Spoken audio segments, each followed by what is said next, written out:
Hey, everybody, we are back with the Conservation Conversation. Very excited because today we get to talk to Thulani, one of my good friends and an amazing filmmaker from South Africa. And today we're going to talk about his projects and his views on why these things are important, and also the challenges that independent filmmakers do make. We face every day. So, how's everybody doing today? Thanks for joining us. You know, it's really great to have the show back on. We had to take a little bit of a break to get a couple things done, and happy that we are back. And this is the most amazing first episode to come back in and to have Thulani with us today. So, without much further ado, let's go ahead and start the show up.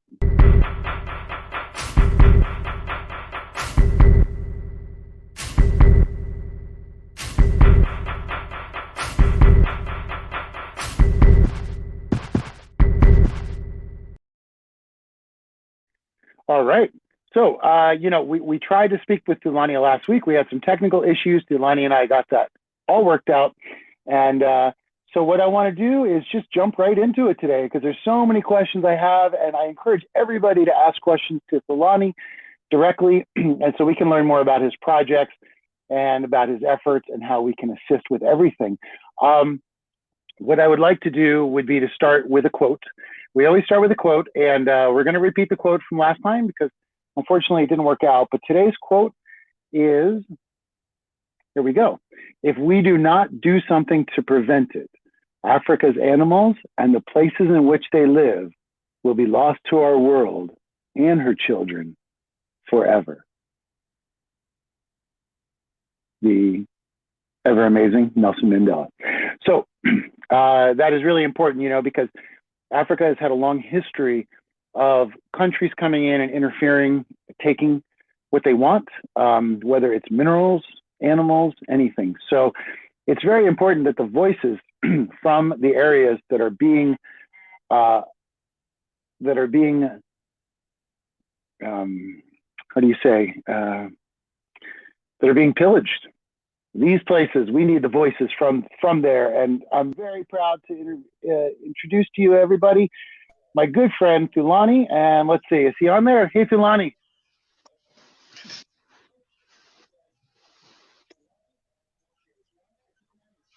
Hey, how are you, Eric? It's good to see you today, my friend. Hey, there we go. Thank you for coming back on the show. I'm sorry last week we had some issues, so I'm glad you're back. Thank you so much, guys. Let's see, and who do we have with us today? I think I was having a technical issue. We got, luckily we're here today. So, and Heather's with us. Hey, Heather, thanks for joining us today. And hey, Rachel, thank you for joining. And I'm very excited. Thulani, why don't we start off with, I would really like to hear what brought you into making documentaries and projects.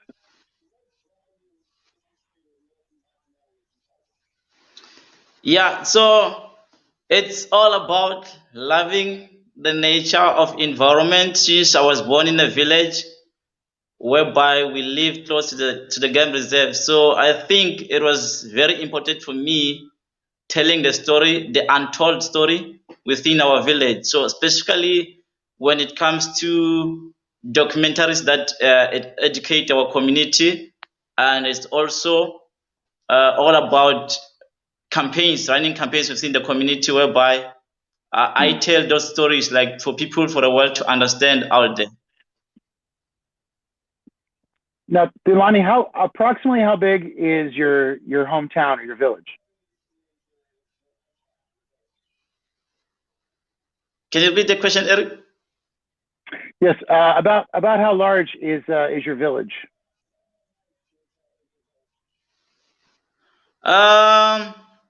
I'm not focusing only in our village. I'm focusing more into the villages where specifically they are next to the game reserve within our provinces in South Africa. So that's where exactly I'm focusing on, because I think it's very important for them to understand and to conserve nature and to educate people within the ones that are close to the reserves. So what I'd like to know is tell us about the project you've been working on recently. I'm going to put a couple of images up while you're talking too. Yeah, so of some of your beautiful work. Yeah. Sorry, go ahead. okay. I've been talking more about the project that I was working on recently is about a human-wildlife conflict, which we were shooting in two provinces, Mpumalanga and Limpopo. So basically, it's where we go and film that story and human-wildlife conflict within the communities of Mpumalanga and Limpopo. So we have seen that it's very much important for us to tell that stories, educating people within the boundaries of the reserves to know more about human wildlife conflict, because we recently have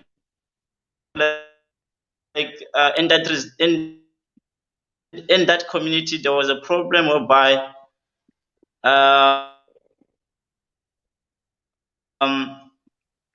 and so we went there and then interviewed that person, like what happened for us, and then he tell us the story, what happened about the animals in him. And it's very, we have to bring awareness within the community and, the reserve. And then it's very important for us because within the province and for whereby the close to the reserve they used down and then animals were coming in the community sometimes with firewood in the reserve. So imagine if like we have a lot of people like going to the reserve and then they fetch firewood, they cut the trees down, they cut the fence. Oh no, we lost Thulani. It means in the next future we will not have uh,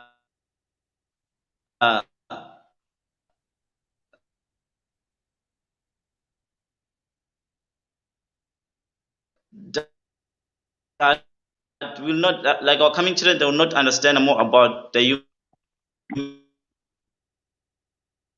human the conservation like we have in South Africa, the beautiful landscape that we have, and the nature that we have. So it will need in our communities. I think most communities in a village, they don't understand more about animals. So for us or for me to go and film that story, it was more about raising awareness, making people aware.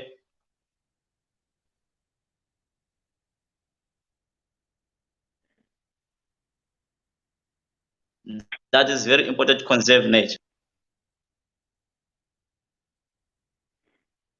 You kind of froze there for a quick second. Okay, there you go. You're back. Yes, there you go. Can you hear me? Okay. So yeah, I can hear you now. Okay, good. Sorry, I think our internets they're not cooperating with us today. So you know, what effects have you seen? And this is always something that I find as a documentary filmmaker is a bit of plus and minus. It's very difficult because a lot of times you want to see more effects, you know, from the projects that we make, but they're very challenging to get people to watch and to listen and to contemplate or to consider what our subjects are saying in the projects. Have you seen some good positive effects from the videos, or what would you like to see changed as a result of exposing these stories? Yeah, thank you so much for the question. The most important that I want to see the change is nature. If people they can love nature, if the reserve, like it's more like building a relationship within the community and the reserve. I think that is the most important thing. So if we as communities work together with the reserve,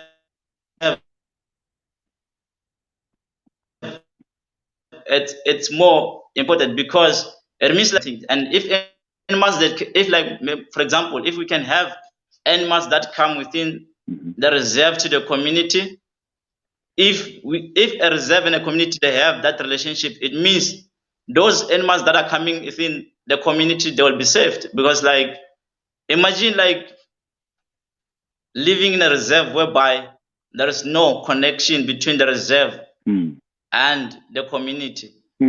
Obviously, if we don't look, if we don't have that relationship within the reserve, it means we'll have a problem.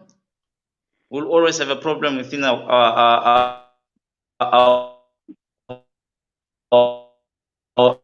our villages, meaning that human wildlife conflict will always continue. But like, as I know, it's a big challenge in Africa. It's trying to control. We are either we can control it. We might not stop it today or tomorrow, but we can control it. So it's more like building the relationships, making people aware to understand more and about animals in the community. Why should we conserve nature, and why should community that if we and what are the benefits from the reserve if they have good relationship with the community. Fantastic. I think you really struck upon it here is the unity, the unification of everybody working towards a solution together. So often we hear about animal human conflicts in terms of poaching or in terms of good guys and bad guys. And it's not quite that clear cut, right? It's a lot of people that are all trying to find solutions one way or the other. And I love what you're talking about, the fact that if we can unify and get that connection between where the animals are and the villages and the towns where people are having conflicts with these animals, which, sometimes can be very problematic for the people that live there, and they become victims of other aspects of what's happening to the animals, right? Like if their food is being taken, then, sometimes they may wander into villages or crop areas looking for food when normally they would already have everything available. And so it's really important what your work is, I think, Thulani, because you're showing us firsthand the thoughts of everybody that has to live in that type of a thing. And only then can we really start to think about solutions and remove this simplified good guy, bad guy type of thinking when it comes to animal wildlife conflict. And so I think it's really important, and it's something that everybody needs to see. And before we leave today, we'll make sure that we have some links so we can get everybody over to see your work and to help support you in any way that they can. And Thulani, Kristen says hi. I just wanted to let you know she's on the show with us. Hey, Kristen, thank you for joining us today. And hey, Amy, thank you for joining. And I know Heather wants to talk to you about a biocoal potential program. And so I'll make sure you guys get connected after the show. Carol's with us. Hey, Carol, love is always the answer. And that's another incredible thing is that you're telling a story that comes from a perspective of loving both the communities and the animals that they're sometimes in conflict with and sometimes in cooperation with. Do you think that there is a peaceful way forward, or how do you see the future of these types of conflicts?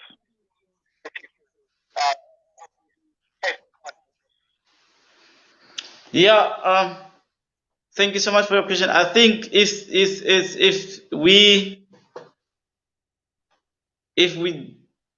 we can change, if we can bring like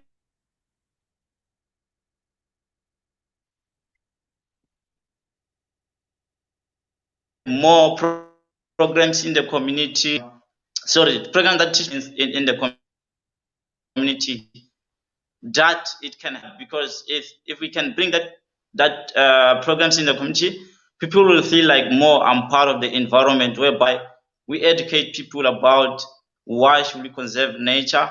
We teach people more about animal human behavior, which it's part of the things that the community need to understand more.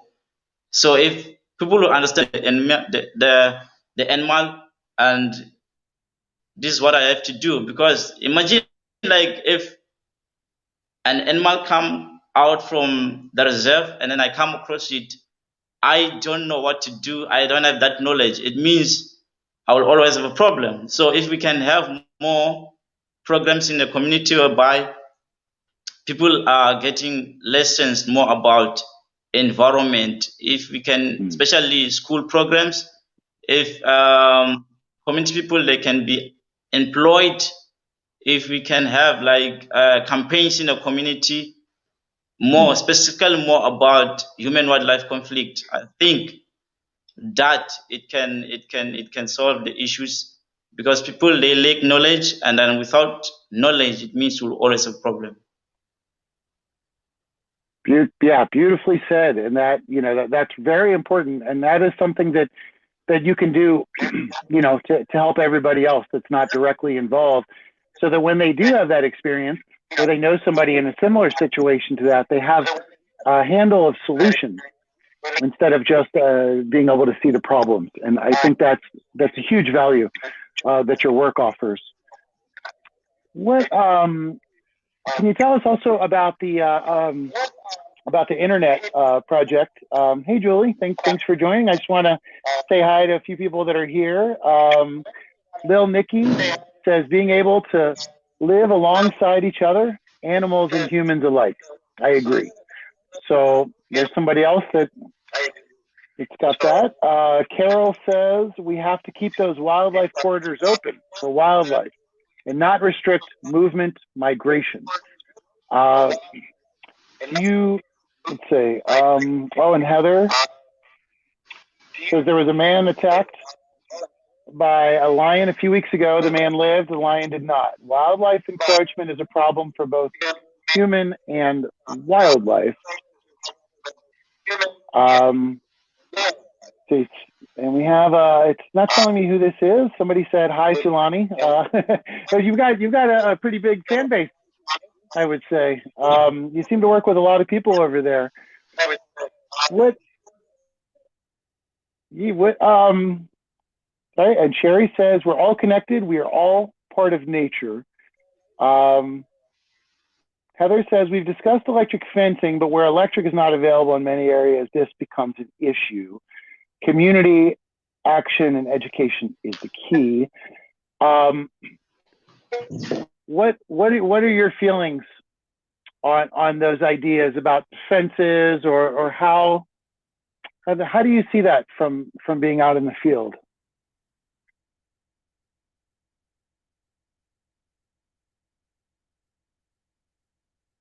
Let's see. Okay. Well, while we're waiting, I think Thulani's internet's coming back here.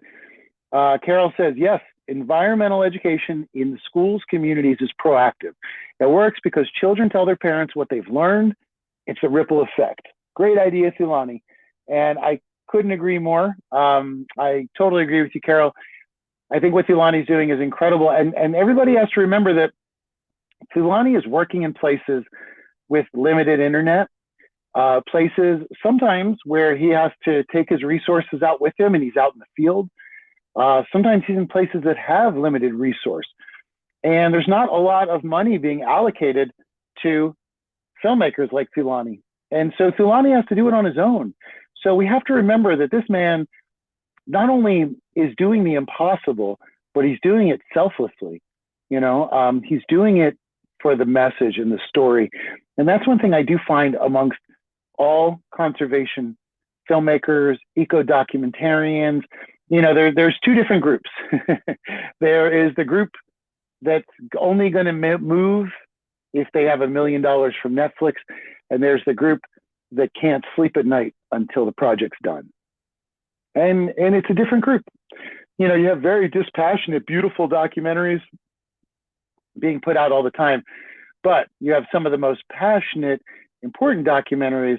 And I think one of the biggest things is that these documentaries need to come from the voices of the people living in the conflict zones.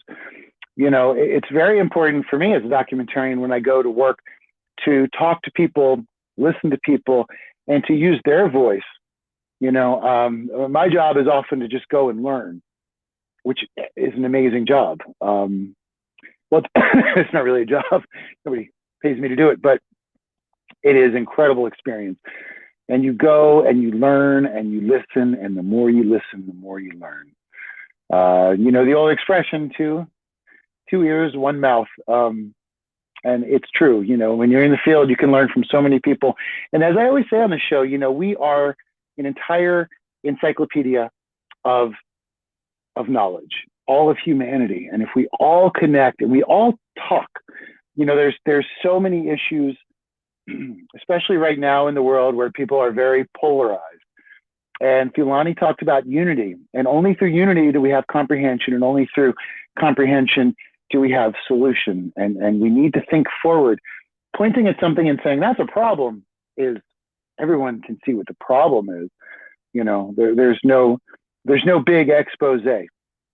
We all know the problem, but the question is, what's the solution? And that's a more difficult aspect to find. And the only way we're going to find it is if we talk to each other, because this side and that side do not have any answers. Only the two sides sort of coming together, debating stuff. You know, if differing opinion, you know, a lot of people don't like to talk to people that have differing opinions. I personally do, because the way I see it is, as you know, an old expression in reggae says, iron sharpens iron. So if you have an idea and someone else has an opposing idea, and you two start to sharpen each other's ideas, in the end, what's going to come out is a solution. So we need to get away from this concept of polarized me, them, us, they, me. All that is not going to save us or help us in any way, shape, or form. So let's see. Okay, Carol, I just wanted to catch up with everybody's comments here. It's so great to have an active show like this. I love having everybody on the show talking. This is what it's all about. You know, we're an eco family, and we really need to stay together, because if you're like me, a lot of times you can't talk about this stuff at the dinner table. People would prefer to not discuss this. So it's important that we all come together and talk, and then we can start to build bridges with people that aren't as interested in the topics that we are. And let's see, I think we have Thulani back. I'm going to go ahead and bring him back on here. And let's see, Thulani, hey, are you back with us? I know. So this brings me to another story that Thulani's working on currently. And this is about internet in his area. And if you go to Thulani's Facebook page, you can check out what he's working on. And one of the projects is about trying to bring more internet to the village, bring more connectivity to the areas where people really need that type of connection. So his work is a wide span. All he's trying to do is say, look, we can solve this. We can do this together. We can fix this. And I find his work very inspirational. And I didn't really want to bring it out too early, but I'm very proud to announce that Thulani and I are working on a project together. Can't go into too many details about the project, but we are going to be shooting, and we plan to have the movie out by next year. And we're going to be working together. It's a true honor to get to go and work with somebody like Thulani, somebody who is so passionate and so devoted to his craft, his, I think to all of humanity and to all of the animal kingdom too. So the guy is, to me, he is a big inspiration, and it's definitely an honor to get to work with him. And let's see, I think we can bring him back in. Hey, Thulani, can you hear me? Yeah, I can hear you now. Okay, great. So let's see. Somebody asked if you needed a volunteer. Can people that want to help you, how would they best get in touch with you?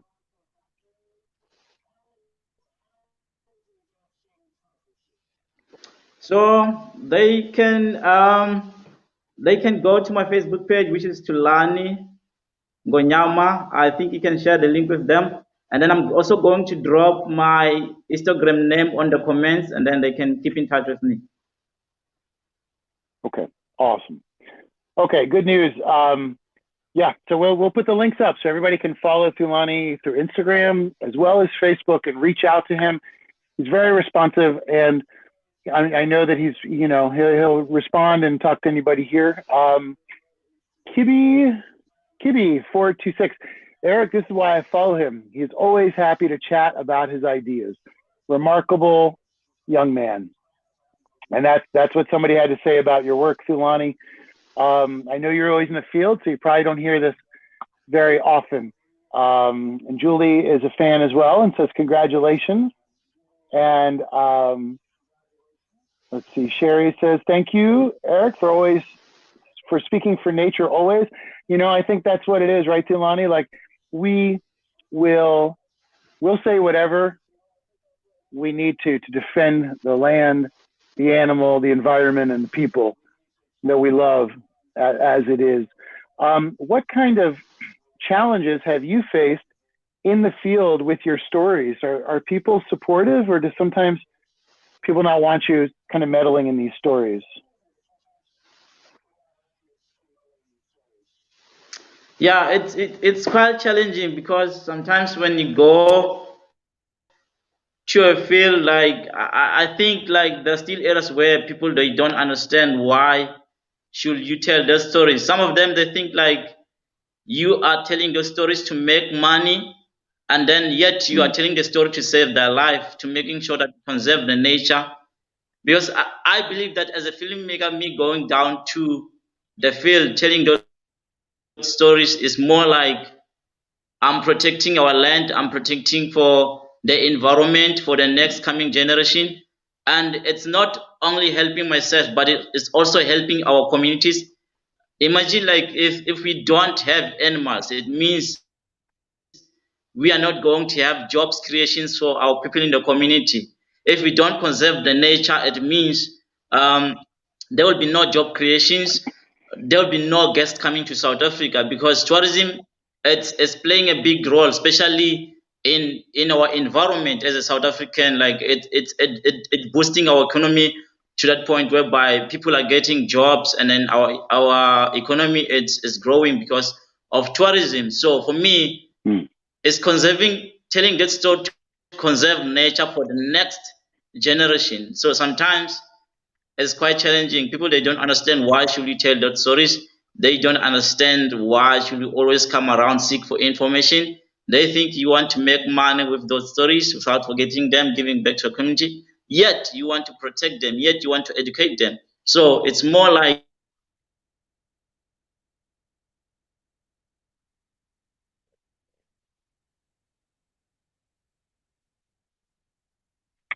I think Thulani's reconnecting with us. Okay, well, while we're waiting for him to reconnect, I think what Thulani said was absolutely brilliant and so spot on. People see a camera and they assume that we're living this easy life, and I don't think people understand. There's no money in documentary.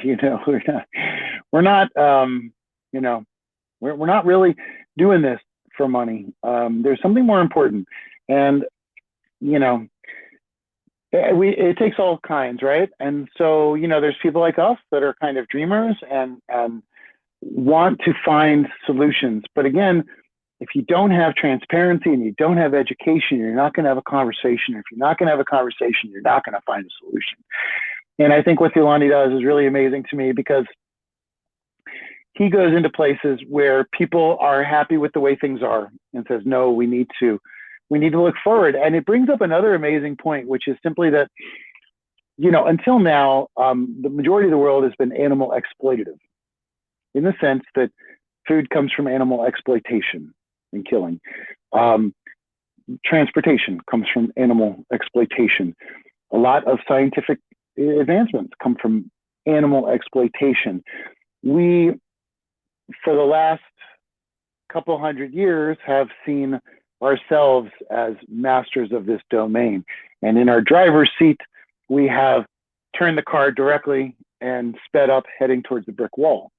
We are not good stewards of the land. We are not good keepers of nature. We don't understand nature, and we don't understand what it needs. Nature often thrives where we leave it alone. And I think that what we're seeing is a change now where people are trying to say, look, animals are worth more alive than dead. And we have seen this everywhere. And for people that don't think in terms of 7 generations ahead, or they don't think in terms of what's good for nature or what's good for your grandkids, you know, these people only can understand money. And even on that level, we have to kind of try to convince them. And I think what Thulani's doing, and what a lot of filmmakers do, is try to say, look, the value is in a live animal. The value is in bringing tourists. You know, if you have one elephant and you chop it up and you sell the tusks for ivory, for things like piano keys, you know, people are not going out and poaching for their own benefit. People are going out because Western markets demand these products and pay well for it.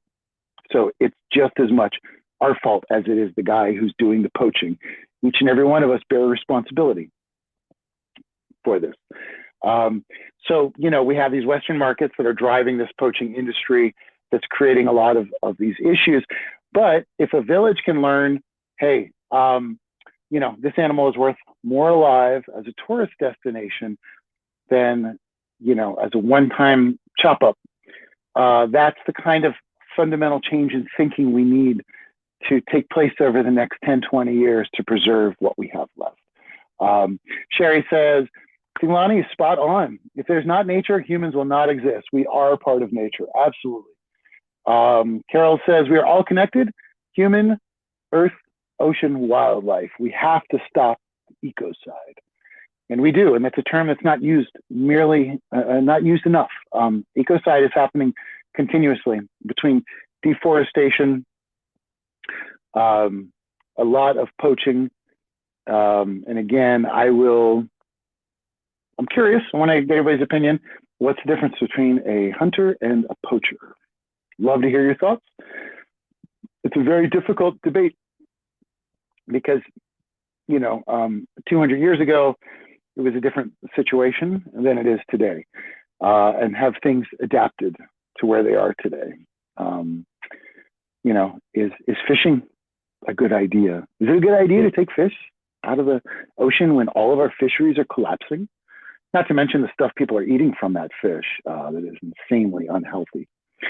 But what's happening, you know, again, animal exploitation is our basis of our history, but it's not the foundation of our future. So that's just, you know, one of the thoughts. By the way, everybody, if you can, try to go to, there's a great website. Here, let me put it in the comments.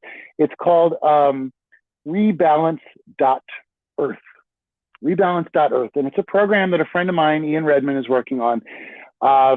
And what they're doing is they are trying to, through blockchain, pay small villages and tribes to keep the animals alive, to pay them for the work they're doing. And what they're doing is they're taking carbon tax money from major corporations.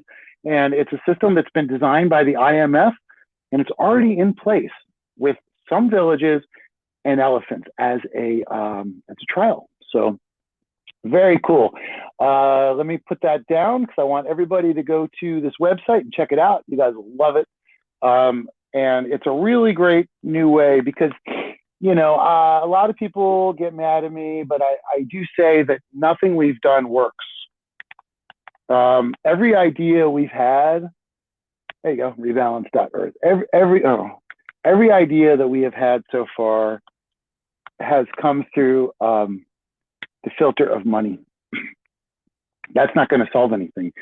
You know, there's a lot of people doing a lot of work, great work, and there are great sanctuaries. But at the same time, this entire system, and, you know, if a sanctuary is open to the public, it's not really a sanctuary. I've been to great ones where they don't even bring the public in. Now, how do you fund it? That's a whole other topic. But again, how do we get away from animal exploitation as a path forward? Because we have literally used everything, destroyed everything in our pursuit of simplicity, and it's not going to do that. Let's see. Heather says, Ian is brilliant. So much respect for him and his work. Absolutely. And Ian is going to be part of the Harambe documentary, which is coming out this year. So look forward to everybody checking it out. We're going to have, we'll hopefully be coming out by the fall. So we're still working on it, but it is a project that will challenge the sense of captivity today. You know, and when you think about it, you would not go to the dentist if they were using 1880 practices. You would not go get a surgery if it was 1880 style. You probably aren't going to drive the car that you have to crank open from the 1800s. Why is the captivity industry, and especially the zoo model, the same as it was in the 1880s? It's gone nowhere. It's advanced nowhere. And the story of Harambe, through working with people like Born Free Foundation in the UK, and Ian, is to take that story and say, let's challenge where we are by what we've seen happen. Because again, any solution from before isn't going to work, and none of them have. We need to rethink conceptually, foundationally, about a way to move forward, and it has to be done without animal exploitation. That we are going to collapse what little biodiversity we have left. And I have seen personally the fishing places depleted. You know, it's a fantasy that people think that there's fishing grounds still. Sadly, one of the MPAs was recently opened in the United States, up in New England, and it was a real tragedy. A lot of eco groups tried to prevent it, but this is the problem: is that the capitalist money said we need this, and the MPA failed as a result. And so now you got these people, you know, bringing their trawlers and their drag nets and destroying essential coral in what used to be a protected area. So, you know, the world is not abundant. As a matter of fact, it's on limited resources as we speak. And I think all of us here probably already know that. And we're all here trying to talk about how do we save what we have. You know, scientists say anywhere from 5 to 20 years, we are going to completely collapse our biodiversity in our world. A lot of people think that's a depressing fact, but it's not. Because if you think about it, what better time to be alive? Like, all of us are agents of change. All of us can change the future. All of us are here and alive in one of the most important times in nature's survival. And we can be part of it, you know? 100 years ago, it might not have been so urgent. Of course, 100 years ago, they didn't have plastics, so it wasn't as urgent. There were no microplastics. They weren't exploiting things on such a grand level. So we got to roll with the times. Let's see. Heather says, ego and greed, the difference between doing it for the cause versus applause. Fantastically said. I really like that. Cause versus applause. It's so true. Carol says, to me, trophy hunters are poachers. Over 20,000 members in Safari International Club coming to Africa to slaughter tuskers, lions, zebras, all wildlife for nothing more than ego. Very true. You know, it's a complicated thing, because a lot of the canned hunting people will say, well, you know, we put our money back into conservation. So there's always that question of, are hunters our frontline conservationists? I'm curious to see what everybody thinks. You know, my opinion doesn't matter, but I think I would love to hear what other people's ideas are, because, you know, what is the difference? If we remove all of our man-made definitions of things, what's the difference? Either way, you're still removing an animal from nature, and can nature afford that? Is another question I might pose.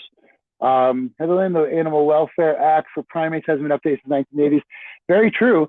Although animal welfare, I think, is kind of a problem, because animal welfare presupposes captivity. And this is another conflict, and I'd love to hear everyone's thoughts on this. There are animal rights and there is animal welfare, and the two are not connected. Animal welfare says we're going to make sure the chickens aren't sad before we kill them.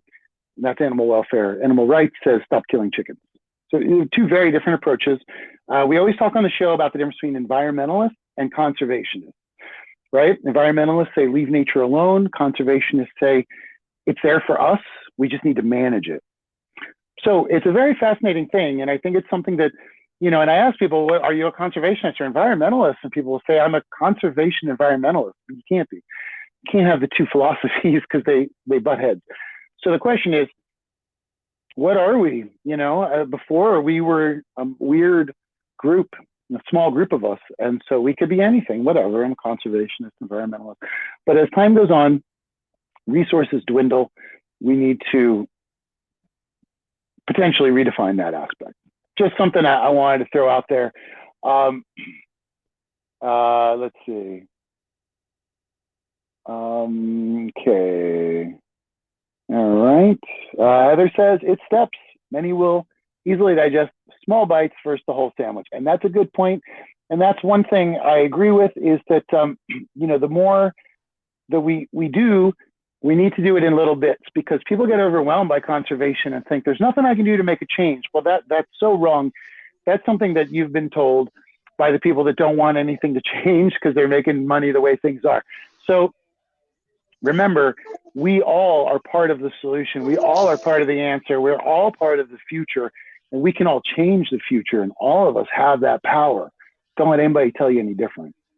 And I think what Thulani's doing is an amazing example of that because he is making sure that people have that education and that information to make more informed decisions. Hey, Thulani, you're back. Hey, everybody, we got Thulani back, and this is perfect because we got about 10 more minutes here, and I'm glad you're back because we wanted to talk to you a little bit more. Okay,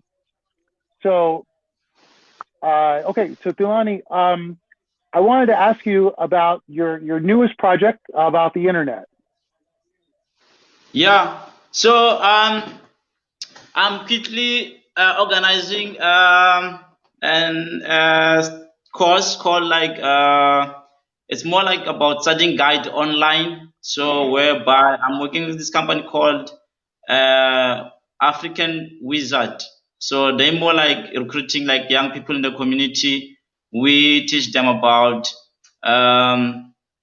guides, like you study guide online, which is a naturalist, and then from there we link them to the game reserve whereby they will learn more about, they will work as a guide, field guide trackers and everything. So it's more like teaching kids in a community or young people in the community whereby they understand more about the course when it comes to geology course, more about our culture.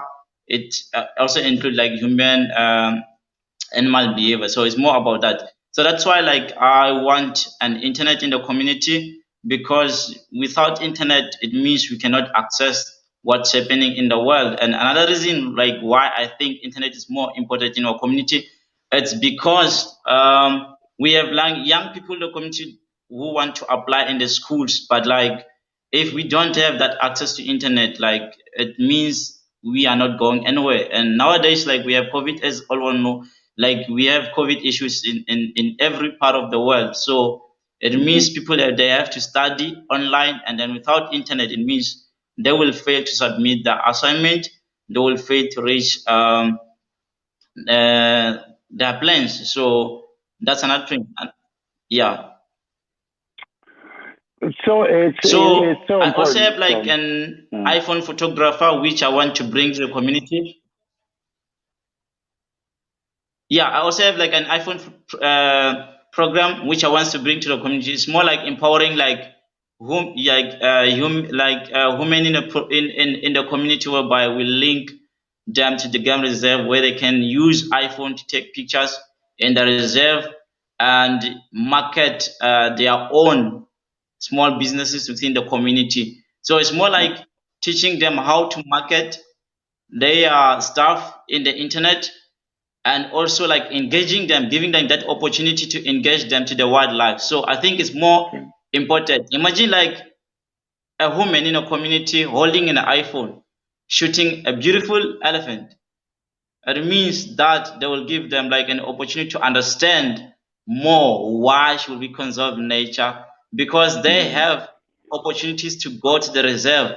They also have an opportunity to take pictures with these phones, like showing them to the world. Like, so if someone take a picture with a small phone, putting them in Instagram, and then they have like more than 100 likes or whatever likes, it means you're like, okay, this means like people are liking my stuff, and then I have to conserve the nature. So it's more like trying to engage also older people in the reserves, because I have noticed that in most cases we are focusing more into the schools, but like even the older people, we have to engage them to the conservation part, or to be part of the conservation, because in most cases like women are being left out when it comes to photographer, when it comes to filmmaking, especially black women in our community. They feel like they're left out. They feel like, oh, this is not for me, this is for maybe men. But like photographer or filmmaking is not more like for us as a men, it's for everyone. So me trying to engage them to that field, I feel like it's more a blessing, because like I'm part of the community. I went to school for this, helping by a reserve like that they sponsored me for to study filmmaking in Cape Town. So it's me trying to share my skills by empowering like black women in the community, whereby they will use like cell phone to tell the story. If I have that cell phone, it means like you have an equipment that can tell the story. It means like everyone does have that voice. So they fail to understand, how can I tell the story? Another thing is like, if yes, I can take the phone with my pictures, but like if I don't have an internet, it means I will end up giving, like maybe I'll give up, or maybe I don't know where to tell the story. I don't know where to put Mm. this thing in. It's more like empowering the community, giving back my skills, and also engaging like the community people of the environment. That's fantastic. Empowerment is one of the most important things that we can do, and I really, applaud you. That's really important work, and I love that you're so inclusive, and you want to show everybody that they have the opportunity to show us the world through their eyes, and that is what it's all about. Trying to see the world from other perspectives. Um, so that I really think that that's fantastic, and we do find that a lot of times people they feel intimidated or left out, and it's important that everybody feels like they can be part of the solution, because they can, and yeah, we're I really I think that's so critical, what you're doing. So I'm excited to see all the projects you've been working on as they start to continue to to gain steam, and all your work. And again, everybody go to Thulani's website, which is hisname.com. Go to his Facebook page. Go to his Instagram. While we have Thulani on for a few more minutes, if anybody has direct questions for Thulani, please put them in the comments, and then we'll ask them directly. Thulani, one thing I wanted to ask you about, and I think this is a very cool thing in conservation, people don't talk enough about, is this photo you have here of eco bricks. Now, for people that aren't familiar with eco bricks, these are plastic bottles that, plastic cannot be ever removed from the environment. The amount of plastic we have never changes. It just gets melted into different things. And one great eco approach is to fill them and put them in construction as eco bricks. What did you think when you saw the eco brick, and how often is it used? And yeah, what are your thoughts on that? Can you repeat that question, please? Yeah, for the eco brick, what are your thoughts on that? What did you think when you first saw people using that? And is it widespread? Is it used a lot? Yeah, I think ecobricks is more important, because imagine if like we can have thousands of people building bricks. It means like our water will always be clean. Our animals will be safer more by having that drinking water that is not clean, and it means our environment, it will not be clean. So we need healthy water to survive. We need healthy water for our animals, our livestock. we are tracing next to the game reserve, so it's very important to keep our water clean. So it also like a job creation for some women there. Imagine if we can have women like those like women in the community going around cleaning the environment, collecting those 2 liters, making an eco bricks. It means someone will have like will have something in his pocket. So it's a job creation for someone. So but it's also like conserving nature on the other side. So we are playing like two parts at the same time, creating jobs and also saving our environment. We live and close to the reserve. Obviously, we expect our reserve to be clean. We expect our environment to be clean. We expect our water to be clean. So it's more like educating people, why should we do this? So if we can have campaigns more about this, like why is it eco bricks more important? If we can run like make those campaign happening out there in the field, in the schools, in the community, so our environment will always be clean, and people in the community, they have job opportunities, and our livestock will be also safer than maybe eating plastics. Maybe fish in the rivers, they will also be saved, because there will be more littering around. There will be more rubbish all over. We still have communities that are using water in the rivers to drink, surviving using those waters. So if we don't conserve, if we don't understand more about eco breaking, it means people's life will be in danger, our livestock will be in danger, our environment will not be safe. And at some point, I remember we have a river that goes to the reserve. So imagine if people are dropping littering in the reserve, in the river that flows to the reserve. What will happen to the animals that are in the reserve? It's not more about animals, but it doesn't affect only the animals in the reserve, but it does affect us as a community, because we have livestock. We have people who are using that water to survive. We have our kids sometimes that jump to the streams. So I think people need knowledge. Why should I not do this? Why should I do this? Why is it important? What are the after effects of me dropping littering in the reserve, in the dam, in the stream? So that's why I'm always going out with my camera, telling those stories that's happening in our reserve, because I believe that God created the beauty, and then me and my cameras were about to show that, well, the beauty, and then someone have to tell that story to conserve that beauty, which is me trying to tell those stories. Beautiful. Beautiful. And, Thulani, I read a quote, it reminded me of you. I thought you would like it. They say, in a feature film, the director is God. In a documentary, God is the director. So, it's similar to to what you're just saying, I think. And Carol wanted to say, Thulani, I hope you have many helpers helping you to get more of your messages out there. It's so important. Thank you for your loving nature and helping people understand how they are part of nature, not a part from it. And that is very critical. Lil Nikki says, totally agree with what he's saying, getting everyone involved locally and understanding that the wildlife is worth much more alive. So, so your work is reaching people. I've learned a lot by just knowing you, talking to you, and seeing your work as well. Sherry says, create community. It's not just the person next door, but who is supporting you within your tribe. Lil Nikki, talking about Thulani, says he has brilliant passion, which I can agree. Ever since we first started talking, you're very focused. You just want to get the stories told. And, I think it's amazing, because I think what a lot of people don't get is how hard it is for us to even get our cameras in the field. It's a challenge, and we don't get paid to do it. We tend to pay to do it. Dan von Koppenel says, imagine how many Twitter followers Elon Musk can obtain if he deploys his Starlink internet service in Africa. Could be a good thing.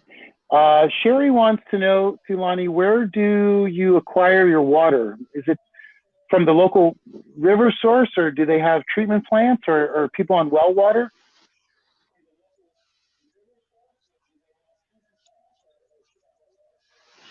So we do have taps in our community, helping by a company called African Within. So sorry, it's I forget the name of the company, but we do have a water that they built like a bowl. They have like built a borehole for the community and trying to help so that people can have healthy water. So we do have water, but still there are still some communities that they don't have water. Water is still like more a problem. So in our community we do have healthy water, and thanks to that company that they have installed that borehole in the community. So we do have a healthy water in the community, helping by this company that they have give back to the community. Okay, that's good. It's amazing how many communities have difficulties getting access to clean water, and it's one of those things that is so natural to us. It's like the first breath from a baby. It's natural to us, and it's terrible that we have destroyed a lot of our own water resources. We're an odd species, huh? Like humans, we destroy the very things we need to survive, and and then just change how we view that. So I think it's really important the work you're doing, keeping your camera in the field, keeping everybody informed, and letting us understand how the world works. And I think that's this beautiful time that we live in, where we can see around the world and we can understand everybody's struggle. And you know what? It's unique in its own way, and it's also universal in every other way. So the work you're doing is really important, and I just want to thank you for your work. I wanted to ask you if you could give some advice to a young filmmaker or to somebody that sees things happening around that they want to tell the stories about and want their voice and their community to be heard. What advice do you have for them?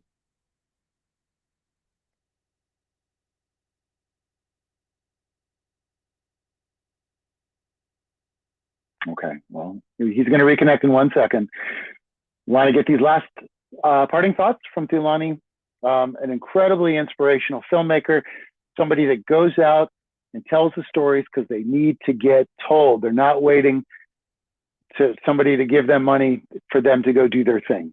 And I think that, to me, is the mark of a true eco-warrior, and a true, maybe that's what it is. It's not environmentalist or conservation anymore. It's eco-warriors, or maybe eco-defenders, eco-users, and there's eco-defenders. And Thulani is one of the most inspirational eco-defenders I have met.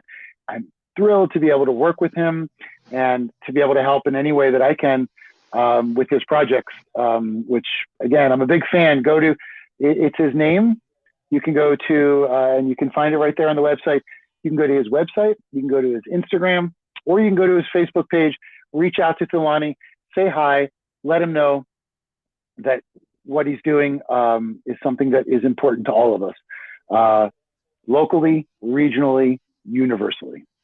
And you know what? All the solutions are going to come from that: local, regional, universal. And that's the way. That's the only way we can move forward. And as Thulani said, we need to empower and unify and educate. So, well, it looks like Thulani might be a little bit frozen. Thulani certainly has educated me. And this is, let's see, let me come back up. I know, I'm so sorry. I think, 1 second, it's Kristen, I believe. I don't want to get your name wrong. So I really appreciate you being here today.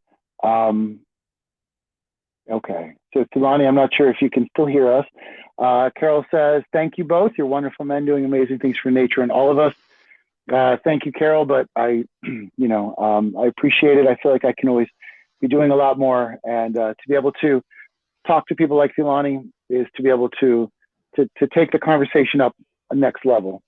and help us with some ideas on how we can change our futures, which all of us are connected. So if we change our future, we're changing the future of everybody around us for the positivity. And that sense of community is very beautiful. And not every culture has it, and not every town has it. So I think it's really important that Thulani focuses on that.